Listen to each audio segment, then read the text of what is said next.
शहादा नगरपालिकेची निवडणूक होऊन 2 महिने उलटले तरी लोकप्रतिनिधींच्या आपसी राजकीय वादामुळे शहराचा विकास रखडल्याचा आरोप शिवसेनेने केला आहे। यामुळे शासनाकडून मिळालेला सुमारे 4,47,00,000चा निधी परत जाण्याची शक्यता निर्माण झाली असल्याचा इशारा शिवसेना शिंदे गट तालुका प्रमुख मल्लेश जयस्वाल यांनी पत्रकार परिषदेत दिला।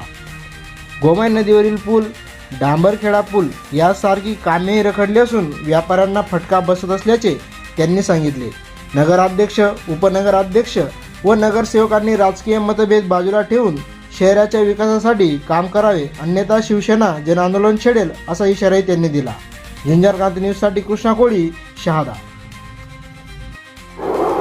शहादा नगरपालिकाच्या निवडणूक पार पडल्यानंतर शहादा नगरपालिकेच्या जे निवडून आलेले लोकप्रतिनिधींकडून अपेक्षा होती का तात्काळ ते विकास कामांना सुरुवात करतील, शहराच्या ज्या मूलभूत समस्या आहेत त्या तात्काळ सोडवण्यासाठी ते प्रयत्न करतील। पण दुर्दैवाने आज 2.5 महिने झाले निवडणूक झाल्यानंतरही विकास कामे तर सुरू झालेली नाही। जे मूलभूत समस्या आहेत ते सोडवले जात नाही। नगरपालिका अस्तित्वात आहे की नाही असा प्रश्न आम्हाला आज समोर उभा राहिलेला आहे। कारण की या शहरामध्ये जे नगरपालिकेची जी सर्वसाधारण सभा झाली त्याच्यातली अधिकृत माहिती आम्ही मागून थकतोय, पण ती दिली जात नाही। तर का दिली जात नाही तर ते कळायला मार्ग नाही आहे। परंतु वरवर जी माहिती मिळालेली आहे, थोडीफार जी माहिती मिळाली आहे त्याच्यात 4 कोटी रुपये अल्पसंख्याक समाज, खास करून जैन आणि मुस्लिम समाजासाठी आणि ॲडव्होकेट खासदार गोवालजी पाडवी यांनी सुचवलेल्या याच्यामध्ये कमीत कमी 4-4.5 कोटी रुपये हे शासनाकडे परत जाणार आहेत। ही अत्यंत दुर्दैवीची बाब आहे का शहराच्या विकासासाठी आलेला पैसा तो अखर्चित पडत असेल, तो पैसा खर्च केला जाणार नसेल आणि तो परत शासनाकडे जाणार असेल तर हे शहाद्यासाठी चांगलं नाही।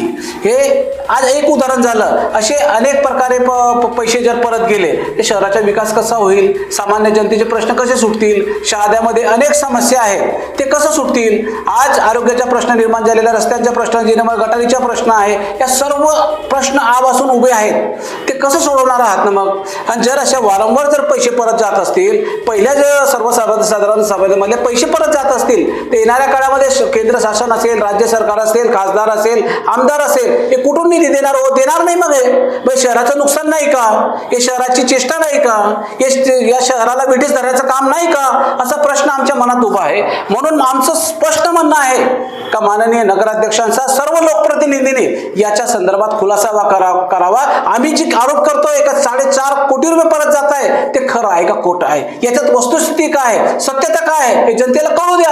आणि जर शासनाचा पैसा परत जात असेल तर निश्चितच शिवसेना शांत बसणार नाही आणि निश्चित आंदोलन करेल आणि जनतेसोबत राहून जनतेच्या प्रश्नासाठी निर्भीडपणे लढेल, एवढंच सांगू इच्छितो।